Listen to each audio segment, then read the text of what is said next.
Kepler's law. Kepler ने ग्रहों की गति और उनके अभिविन्यास से संबंधित 3 नियम दिए।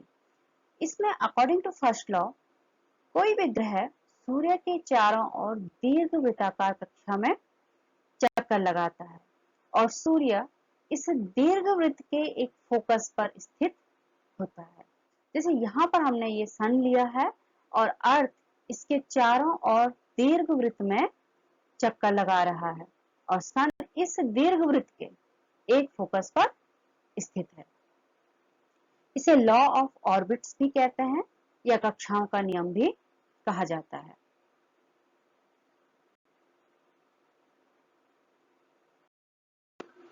Second law, law of areas या क्षेत्रफल का नियम। अकॉर्डिंग टू दिस लॉ, सूर्य से किसी ग्रह को मिलाने वाली रेखा समान समय अंतराल में समान क्षेत्रफल तय करती है। इससे यह सिद्ध होता है कि जब ग्रह सूर्य से अधिक दूरी पर होता है तो उसकी चाल धीमी होती है और जब वो नजदीक होता है तो उसकी चाल अपेक्षाकृत तीव्र होती है। क्षेत्रफल का नियम कोणीय संवेग संरक्षण का ही एक रूप है। यहाँ पर हमने सन से मैक्सिमम डिस्टेंस पर अर्थ को कंसीडर किया है। अब सेकंड लॉ के लिए हम यहाँ पे equal time interval, suppose that हमने लिया है डेल्टा टी टाइम इंटरवल। इस टाइम इंटरवल में अर्थ जो है यहाँ से यहाँ तक मोशन कर रही है और इसने जो क्षेत्रफल ऑक्युपाइड किया है, इसने जितना क्षेत्रफल कवर किया है, इसे हम A1 से सपोज दैट लिख लेते हैं। तो डेल्टा टी समय अंतराल में जब अर्थ सूर्य से मैक्सिमम डिस्टेंस पे थी इस इलिप्टिकल ऑर्बिट में, तो इसने A1 क्षेत्रफल तय किया। दूसरी स्थिति, जब पृथ्वी सूर्य से मिनिमम डिस्टेंस पर है, तो समान समय अंतराल डेल्टा टी में पृथ्वी ने माना A2 एरिया कवर किया है।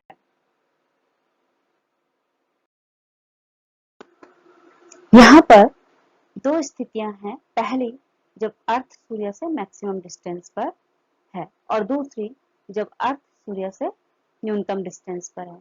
तो इन दोनों कंडीशन में हमने जब इक्वल टाइम इंटरवल कंसीडर किया delta t and delta t, तो according to Kepler's second law, जो ये एरिया कवर हो रहा है A1 एंड A2, ये भी इक्वल होगा, अर्थात A1 इक्वल टू A2। तो यहाँ पर इक्वल टाइम इंटरवल में इक्वल एरिया कवर किया जा रहा है अर्थ के द्वारा जब वो सन के चारों ओर इस इलिप्टिकल पाथ में रोटेशन कर रही है। तो यहाँ पर चेंज क्या हो रहा है?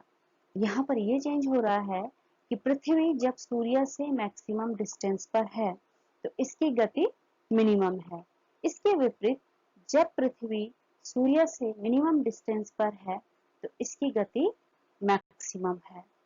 तो केपलर का सेकंड लॉ दो तरीके से बताया जा सकता है। पहला कि सूर्य से मिलाने वाली रेखा किसी भी ग्रह की समान समय अंतराल में समान एरिया को कवर करती है और दूसरा, कोई भी ग्रह सूर्य से जब मैक्सिमम डिस्टेंस पर होता है अपने अक्ष पर, अपने दीर्घवृत्ताकार कक्षा में, तो वहां पर उसकी चाल मिनिमम होती है। इसके विपरीत जब वो ग्रह सूर्य से मिनिमम डिस्टेंस पर होता है अपनी दीर्घवृत्ताकार कक्षा में, तो उसकी चाल मैक्सिमम होती है। सेकंड लॉ ऑफ केपलर, इसे थर्ड तरीके से भी समझा जा सकता है। कैसे? ये जो सेकंड लॉ है, ये एक तरीके से कोणीय संवेग संरक्षण का ही रूप है। तो इसे कैसे समझेंगे हम? देखिए, यहाँ पर जब अर्थ इस पॉइंट से इस पॉइंट तक मूव किया और इस पॉइंट से इस पॉइंट तक मूव किया, तो इन दोनों की गति में परिवर्तन है। लेकिन अगर हम टाइम इंटरवल इक्वल लें तो दोनों स्थितियों में ये समान एरिया को कवर करेगी। डेल्टा टी टाइम पे पहली कंडीशन जब अर्थ मैक्सिमम डिस्टेंस पर है तो इसने एरिया कवर किया डेल्टा ए। दूसरी कंडीशन जब अर्थ मिनिमम डिस्टेंस पे है सूर्य से इस दीर्घवृत्ताकार कक्षा में, तो डेल्टा टी समय में इसने delta A area he cover किया है। अब हम यहाँ पे एक संरचना करते हैं। तो ये जो लाइन यहाँ पर जो ये है, ये पॉइंट, इस पॉइंट पे किसी समय जो अर्थ गति कर रही है, इसका जो वेग होगा उसकी डायरेक्शन क्या हो जाएगी, इसके स्पर्श रेखा के अनुसार इस तरीके से हो जाएगी। यहाँ पर हमने एक ट्रायंगल कंसीडर किया, ओ सी एंड डी। तो ये ट्रायंगल हो गया ओ सी डी। सपोज दैट ओ से सी तक की डिस्टेंस है आर वेक्टर। क्योंकि हमने सी और डी को बहुत ज्यादा पास लिया है, तो ओ सी इक्वल टू हम ओ डी कंसीडर कर सकते हैं।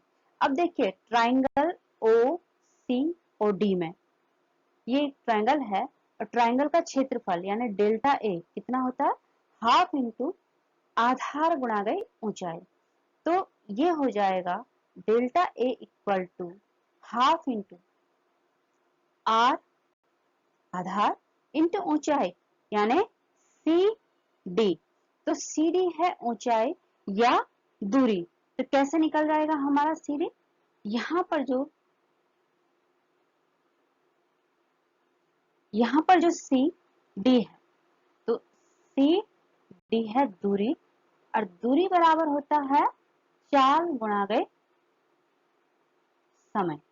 दूरी बराबर होता है चाल गुणा गए समय। चाल यहाँ पर है, हमने v कंसीडर की है, और समय c से d में पहुंचने में इसे लगा है डेल्टा t टाइम लगा है। इसलिए जो एरिया है ये हो गया half into r vector r into vector v into delta t। अगर हम इसे डेल्टा t से डिवाइड कर दें, तो delta a upon delta t equal to half into r cross p upon m। अब ये कैसे आया r cross p upon m, क्योंकि p इक्वल टू होता है m v। देखें यहाँ पर वेक्टर p इक्वल टू होता है m वेक्टर v, तो वेक्टर v इक्वल टू हो जाएगा वेक्टर p अपॉन m। तो हमने यहाँ पर v की value p upon m consider कर दी, और डेल्टा t को हम इधर ले आए। तो इसे रीअरेंज करके delta a vector delta a upon delta t equal to half r cross vector r cross vector p upon m। अब देखिए r क्रॉस p होता है एंगुलर मोमेंटम, और इसे हम L से रिप्रेजेंट करते हैं। तो delta a upon delta t equal to vector L upon 2m। और देखिए m कांस्टेंट है, हमने टाइम इंटरवल जो डेल्टा t लिया है वो कांस्टेंट है, हमने जो एरिया कवर किया है डेल्टा a वो भी कांस्टेंट है। तो इसलिए यहाँ पे जो L है ये पूरी क्वांटिटी कांस्टेंट हो गई। तो इस तरीके से ये कोणीय संवेग संरक्षण को भी बताता है। और यहाँ पे जो delta A upon delta T है इसे क्षेत्रीय चाल भी कहते हैं या एरियल वेलोसिटी भी कहते हैं। तो इस तरीके से सेकंड लॉ ऑफ केपलर को हम कई प्रकार से डिनोट कर सकते हैं। पहला कि समान समय अंतराल में कोई भी ग्रह सूर्य से मिलाने वाली रेखा से समान एरिया को कवर करती है। दूसरा, जब ग्रह सूर्य से मैक्सिमम डिस्टेंस पर होता है अपनी कक्षा में, तो उसकी गति न्यूनतम होती है। इसके विपरीत जब ग्रह सूर्य से मिनिमम डिस्टेंस पर होता है अपनी कक्षा में, तो इसकी गति मैक्सिमम होती है। तीसरा, जो दीर्घवृत्ताकार कक्षा में कोई ग्रह गति कर रहा है, तो ये कोणीय संवेग संरक्षण के ही रूप में होता है, यानी L कांस्टेंट होता है। और चौथा, इसकी क्षेत्रीय चाल यानी delta A upon delta T constant होता है। इस तरीके से हम सेकंड लॉ ऑफ केपलर को 4 प्रकार से समझा सकते हैं या बताया जा सकता है। थर्ड लॉ, इसे लॉ ऑफ टाइम पीरियड्स या आवर्तकालों का नियम भी कहा जाता है। इस नियम के अनुसार जब कोई ग्रह सूर्य के चारों ओर परिक्रमा करता है तो उसके परिक्रमण काल का वर्ग उस ग्रह द्वारा अनुरेखित दीर्घवृत्त के अर्ध दीर्घ अक्ष के क्यूब के प्रोपोर्शनल होता है।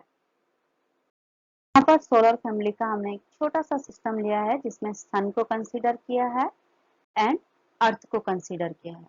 अर्थ सन के चारों ओर इलिप्टिकल पाथ में रोटेट कर रहा है। तो अगर इसने ए से गति प्रारंभ की और ए पर पहुंचा तो इसका एक आवर्त पूरा हुआ और मान लो बात, इसे हमने कैपिटल टी से डिनोट किया। यानी जब अर्थ सन के चारों ओर अपनी कक्षा में एक जगह से गति करके उसी जगह पर ठीक वापस आया तो इसे हम उसका एक आवर्त कहेंगे और यहाँ पे जो समय लगा उसे हम उसका आवर्त काल या टाइम पीरियड कहेंगे, जिसे कैपिटल टी से हमने यहाँ डिनोट किया है। अब अगर इस दीर्घवृत्त का जो अर्थ की कक्षा है सूर्य के चारों ओर, इस दीर्घवृत्त का दीर्घ अक्ष हमने 2r कंसीडर किया है तो इसका अर्ध अक्ष हो जाएगा r। दीर्घवृत्त का जो ये दीर्घ अक्ष है, इस दीर्घ अक्ष का अर्ध अक्ष हाफ हो जाएगा r। तो according to third law of Kepler, t square is proportional to r cube. यानी किसी ग्रह का सूर्य के चारों ओर जो परिक्रमण काल है उसका स्क्वायर उस ग्रह से अक्ष के जो दीर्घवृत्त है उसका जो दीर्घ अक्ष है उसके हाफ के यानी अर्ध दीर्घ अक्ष के क्यूब के प्रोपोर्शनल होता है। तो t square is proportional to r cube और ये केपलर का तीसरा नियम था। इस तरीके से केपलर के तीनों नियम को हम विजुअलाइजेशन के द्वारा समझ सकते हैं। Thank you.